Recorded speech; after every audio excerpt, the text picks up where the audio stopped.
It took my parents a long time to understand addiction and that I was unwell. I wasn't a bad person trying to get good. I was a sick person that needed to get well. And that's the first step, because that's their understanding and they can look at it completely differently now. You wouldn't wish addiction on your worst enemy. It's not a choice. You know, you could argue that I chose to have my first drink. That's true, I did. There's not many people in this society that wouldn't take their first drink. But I think it gets entangled into every cell in your body, and it you think you are the thoughts, you think you are what's driving you to drink, you think that's you, and then you become that addiction. You live and breathe it. It's more important to you than the air that's in your lungs, and that's a progression that you don't, sometimes you don't know it. You don't know it until it's too late. So it's in understanding that we all handle things differently. Everything is in the mind. We don't know the stories that we tell each other. We could appear happy. We don't know what the story that we're telling people in our heads.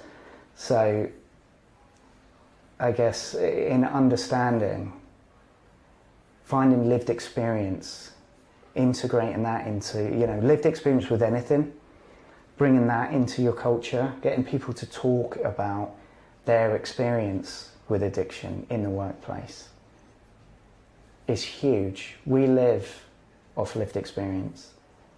There's no pill that you can take. There's no necessarily medical science that's going to fix you.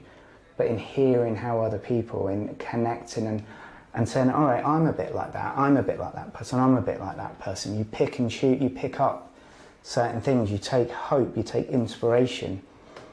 And I think everybody wants to grow. So it's like having these avenues, these opportunities to learn and grow together. You can foster something that's unique to your business. Having an open mind and being compassionate to any human being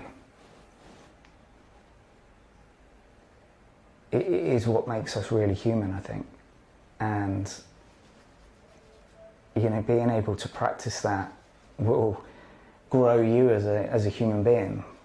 So I think regardless of how bad or how, it's practicing this non-judgmental attitude. We're not in a race against each other. The only person we're racing against is ourselves. And the only way that we can grow is through helping other people. There's no better. It's why at Christmas is better. So, you like giving people presents. So there's something in that.